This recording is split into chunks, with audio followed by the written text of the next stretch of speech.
Hi friends, welcome to my channel. ఎలా ఉన్నారు, ఏం చేస్తున్నారు? కామెంట్ సెక్షన్లో నాతో షేర్ చేసుకోవడం అస్సలు మర్చిపోవద్దు. వీడియో టైటిల్ చదివి మీకు అర్థమైపోయింది కదా. ఈరోజు గ్యాస్ క్లీనింగ్ గురించి చూపిస్తున్నాను. గ్యాస్ క్లీనింగ్ చూపించడం అంటే మా అందరికీ వచ్చు అనుకుంటున్నారు కదా. ఈరోజు నేను హాబ్కి ఎలా క్లీన్ చేయాలో చూపిస్తాను అనమాట. అండ్ నార్మల్ గ్యాస్ కన్నా హాబ్ క్లీన్ చేయడం కొంచెం కాంప్లికేటెడ్ అండ్ కొంచెం కష్టం. సో లాస్ట్ 1 year నుంచి నేను ఈ హాబ్ యూజ్ చేస్తున్నాను కాబట్టి కొన్ని టిప్స్ అండ్ ట్రిక్స్ పాటిస్తే మన హాబ్ అన్నది చాలా సంవత్సరాలు చాలా క్లీన్గా నీట్గా ఉంటుంది అండ్ ఎటువంటి రిపేర్స్ రాకుండా ఉంటాయి. సేమ్ టిప్స్ అనేవి నార్మల్ గ్యాస్ స్టవ్ కూడా మీరు పాటించవచ్చు.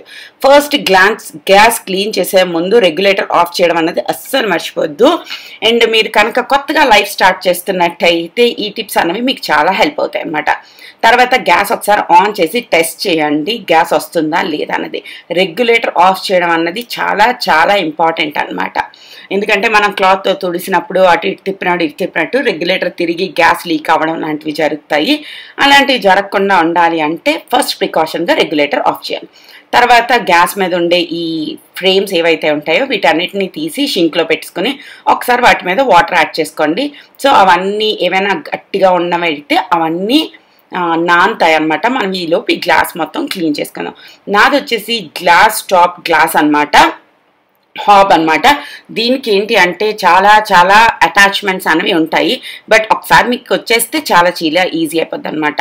మన బర్నల్స్ ఎప్పుడైనా క్లీన్ చేసుకోవాలి అనుకుంటే అందులో వాటర్లో కొంచెం వెనిగర్ యాడ్ చేసి అందులో నానబెట్టుకుంటే మన బర్నల్స్ అనేవి చాలా నీట్గా అవుతాయి. ఈ బ్రష్ లాంటిది ఉంటుంది, ఈ బ్రష్తోని నీట్గా ఇలాగా క్లీన్ చేసుకోనమాట. తెలియకుండా ఒక ఫుడ్ పార్టికల్స్ అవని లేదంటే రస్ట్ అవని ఇలాంటివన్నీ వచ్చి ఇక్కడ అక్యూములేట్ అయిపోతూ ఉంటాయి.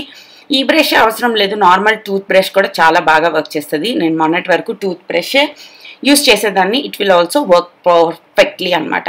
తర్వాత ఈ చిన్న చిన్న సందుల్లోని మన చేతులు దూరవు కాబట్టి బ్రష్ అనేది చాలా బాగా పనిచేస్తుంది. అండ్ ఇలా అన్ని గ్యాస్ స్టవ్స్కి మధ్యలోని ఈ గ్యాప్లోని ఉండిపోయే ఆ రస్ట్ని, ఆ చిన్న చిన్న పార్టికల్స్ని వాటన్నిటిని నీట్గా క్లీన్ చేసుకోవచ్చు అనమాట. తర్వాత మీకు ఇక్కడ చూస్తున్నారు కదా హోల్స్ ఉన్నాయి, ఈ లోపల కూడా చాలా తొక్కులు అన్నవి వెళ్ళిపోతూ ఉంటాయి అనమాట. ఇవి ఎవ్రీడే బేసిస్లో క్లీన్ చేసుకోక్కర్లేదు, వీక్ ఒకసారి చేసుకుంటే సరిపోతుంది.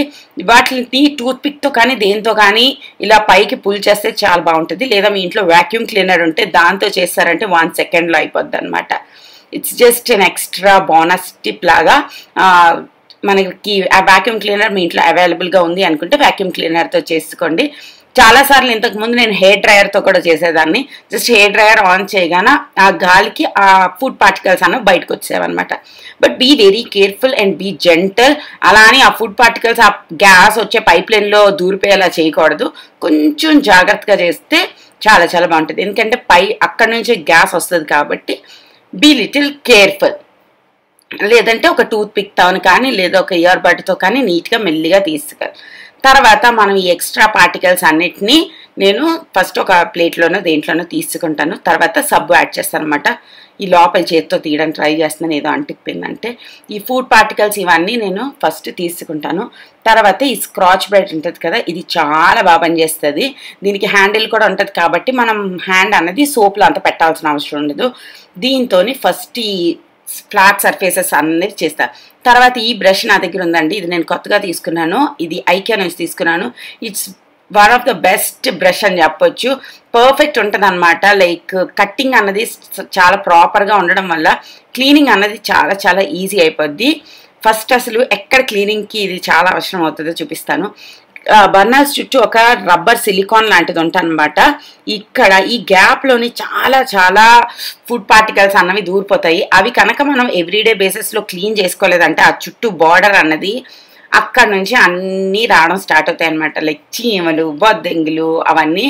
ఫుడ్ పార్టికల్స్ ఎప్పుడైతే మనం కిచెన్లోని లేకుండా చూసుకుంటామో ఎటువంటి క్రిములు కీటకాలు మన ఇంట్లోకి రావన్నమాట. అండ్ ఎవ్రీడే నైట్ కనుక మీరు డస్ట్బిన్ కూడా క్లీన్ చేసుకోగలిగితే ఇంకొక పురుగు కూడా మీ ఇంట్లోకి రాదు.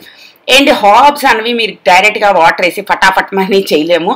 జస్ట్ ఒక మైక్రోఫైబర్ క్లాత్తోని ఒకసారి వాష్ చేసి ఇలా క్లీన్ చేసుకోవాలన్నమాట. చూసారు కదా, అప్పుడే మన క్లీనింగ్ అన్నది ఎంత నీట్గా అయిపోతుందో.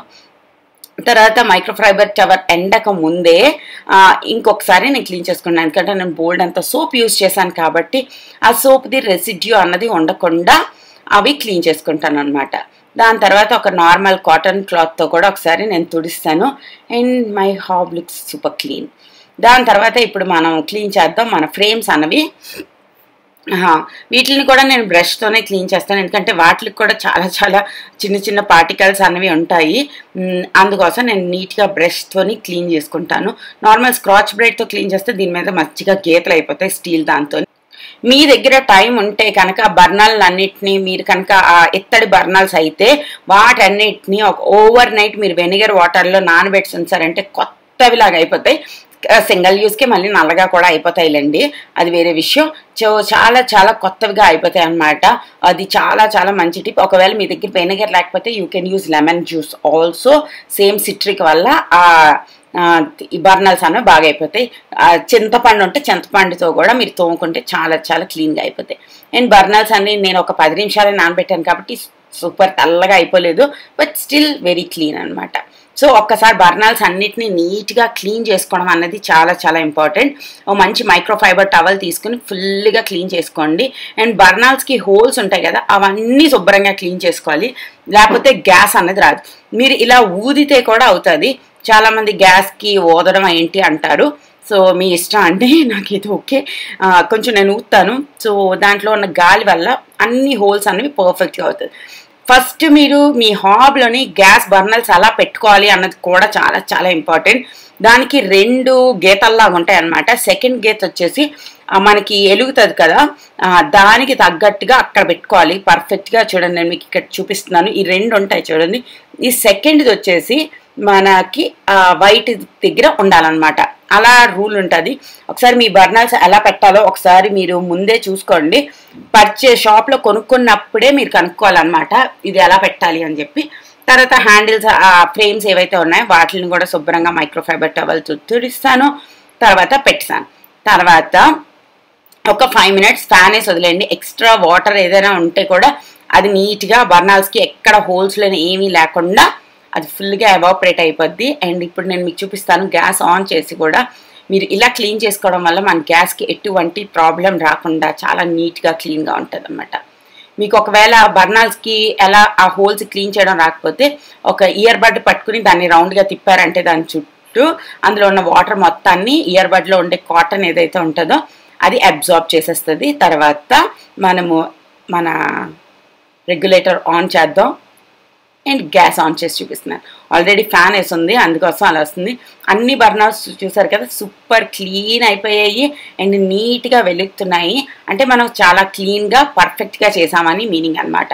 ఈ గ్యాస్ సరిగ్గా రాకపోతే మనం ఎక్కడో తేడా చేస్తామని, అందుకోసం చెక్ చేసి నేను మీకు చూపిస్తున్నాను అనమాట.